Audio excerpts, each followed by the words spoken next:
La meilleure manière d'acheter son premier bien immobilier aux États-Unis, ça reste, si tu veux passer par la banque, utiliser le financement qu'on appelle FHA. Parce qu'avec ce financement, tu ramènes que 3,5% sur la table. Maintenant, quand on achète un bien immobilier, la famille, ça vient avec une responsabilité. Arrêtez d'écouter les agents commerciaux, les agents immobiliers qui vous disent « Oh, achète seulement, t'inquiète même pas, la maison va apprécier en valeur de toute façon ». Beaucoup de gens ne savent pas que la plupart des maisons, dans la plupart des quartiers, que la plupart des gens dans la population peuvent se permettre d'acheter, prennent entre 7 à 12 ans avant d'apprécier en valeur. Parce que la plupart des gens ne peuvent pas acheter une maison au-delà d'une fourchette de prix d'achat, à part si tu vis à New York, de 650 000 $. D'accord? Donc la plupart des gens vont acheter une maison entre, je sais pas moi, je vais juste inventer 100 000 $, jusque dans les 550 000, 650 000. Donc dans cette fourchette-là, typiquement, c'est dans les quartiers, commencer par les quartiers D, qui est le pire des quartiers où il y a tous les crimes qui se passent, jusqu'au quartier B. Donc il y a une classification des quartiers aux États-Unis. D'accord? La classification des quartiers se passe comment? On a ce qu'on appelle les quartiers A. Right? A neighborhoods. Donc, c'est les quartiers A. Là, c'est où il y a tes bourgeois qui achètent des maisons à partir de 2 millions de dollars jusqu'à 11 millions, 13 millions de dollars. Cette classe de bourgeoisie-là, typiquement, achète des maisons. Ils s'en fichent du cash flow. Ils veulent juste les avantages fiscaux qui viennent avec l'immobilier et ils veulent que la maison apprécie. Et dans ces quartiers-là, les maisons apprécient à une vitesse incroyable, bien sûr. Mais la plupart des gens ne peuvent pas se permettre d'aller acheter là-bas, à part si tu es déjà riche, je parle. D'accord? Autre chose, on a le quartier qu'on appelle le quartier B. Le quartier B, toi en tant qu'investisseur, même si ton premier bien, tu vas vivre dans une chambre ou bien dans un des étages et faire louer l'autre, on va parler de cette stratégie ici, c'est mieux d'acheter dans les quartiers B parce que tu vas avoir le meilleur des deux mondes, qui est quoi? Tu vas avoir non seulement le cash flow dans ces quartiers-là, mais tu vas aussi avoir l'appréciation de la maison et tu vas avoir les avantages fiscaux aussi. Donc quand tu achètes un bien immobilier, tu veux de l'appréciation, donc si je l'achète à 350 000, je veux que la maison dans, je sais pas moi, 7 ans, la maison vaille 400 000, 430 000. D'accord, je veux que la maison augmente en valeur pour que j'ai ce qu'on appelle de la liquidité. À ce moment-là, tu peux prendre des lignes de crédit, par exemple, sur ta maison, prendre cet argent et l'investir. Et puis, d'accord, cet argent n'est pas taxé. Et puis, on a le quartier qu'on appelle le quartier C. D'accord, les quartiers C, C neighborhoods. Ça, c'est les quartiers où, oui, tu vas avoir la combinaison de deux, qui est l'appréciation, mais aussi le cash flow, mais très lent. Tu vas avoir très peu de cash flow, beaucoup plus de casse-tête. C'est là où il y a tes locataires qui vont abîmer ta maison, tes locataires qui vont pas prendre soin, tes locataires qui vont rentrer dans la maison, qui vont à peine payer 3 mois, ils vont arrêter de payer et tu sais à peine les faire sortir de la maison, ils vont détruire ta maison. Mais tu vas avoir, donc on appelle ces quartiers-là like slow appreciation et puis very little cash flow, donc très peu de cash flow. Les quartiers D, oublie. Les quartiers D, c'est là où si tu sors ta tête hors de ta porte, quelqu'un va te tirer dessus. Ça y est, tous les crimes, les gens qui vendent de la drogue, c'est les quartiers où même la police, quand tu les appelles, s'il y a quelque chose qui t'arrive, ils vont à peine se présenter. Donc, quand tu veux acheter un bien immobilier aux États-Unis, en 2026, ton premier bien immobilier, même si tu dis que toi, tu ne veux pas être investisseur temps plein, si tu n'es pas encore financièrement libre, tu devrais commencer par la stratégie qu'on appelle le house hack.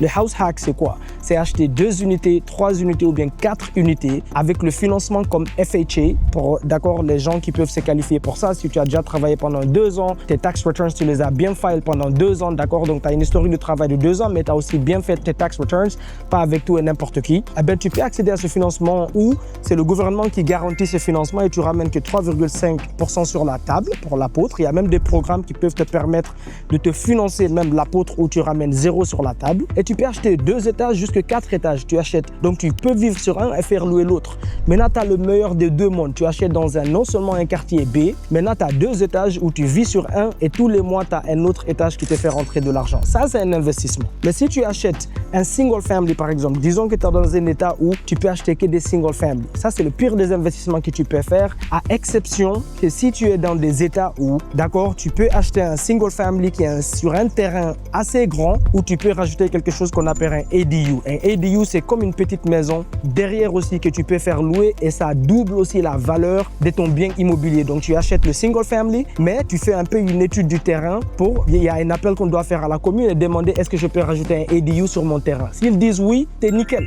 Parce que maintenant, tu peux habiter sur la maison maison de devant et tu fais louer celle de derrière. Et en plus de ça, quand tu construis cette petite maison, devine quoi? Tu viens de doubler la valeur de ton bien. Ou bien dans des états où tu trouves à peine des multifamily, tu peux acheter des single family. Mais avec un basement, un sous-sol complètement fini, même s'il n'y a pas encore les chambres, toi tu peux rajouter les chambres après. FHA a même un financement. Ils peuvent te financer 2 programmes. 1, le programme de l'achat.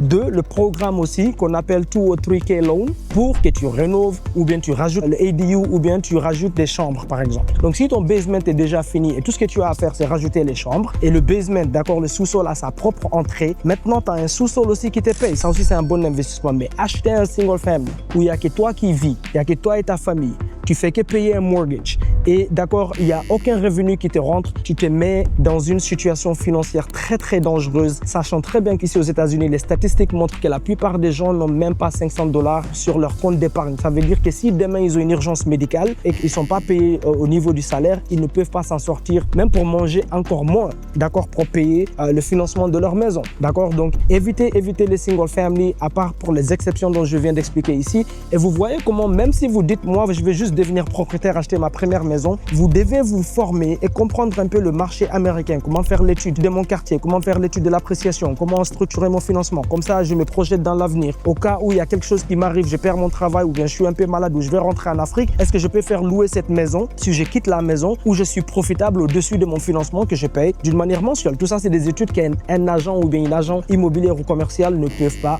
vous aider avec. Donc, arrêtez de les écouter parce que les agents commerciaux, 99,9% d'entre eux, africains ou américains, n'investissent pas dans l'immobilier. Ils vous offrent un service d'assistante administrative, vous aidez avec la paperasse, vous achetez la maison et ils gagnent une commission. Donc, c'est les dernières personnes que vous voulez consulter pour un achat immobilier. Ils sont là juste pour vous assister avec la paperasse. Ce que vous devez faire, c'est consulter un investisseur immobilier parce que l'investisseur immobilier est la personne qui va acheter des biens immobiliers, les fait louer ou bien les achète, rénove et revend sur le marché ou bien achète des terrains pour construire, pour revendre ou bien pour louer. Donc, ces gens-là, ils comprennent comment structurer les choses derrière et ils comprennent comment structurer votre bien immobilier pour que ça devienne une richesse générationnelle. Donc, si vous voulez apprendre l'immobilier américain aux États-Unis, ici en français, la famille, on a une académie absolument privée où tous les cours sont en français. Vous apprenez de A à Z, d'accord, de débutant à quelqu'un qui a peut-être déjà une maison à 5 maisons, jusqu'à la personne qui veut commencer des nouvelles constructions de A à Z. Même des stratégies où il y a une de mes étudiantes qui vient de clôturer sur 3 maisons où on vous apprend comment acheter même sans passer par la banque, sans utiliser le crédit, des stratégies de creative finance, on appelle ça, subject ou bien owner finance. Vous pouvez apprendre tout ça dans notre académie privée La Famille. Non seulement ça, on vous aide aussi à accéder à des financements de business à 0% d'intérêt ici aux États-Unis pendant 12 mois, 18 mois, 6 mois pour que vous utilisez ces financements qui n'ont pas d'intérêt dessus avec la banque, d'accord, avec une structure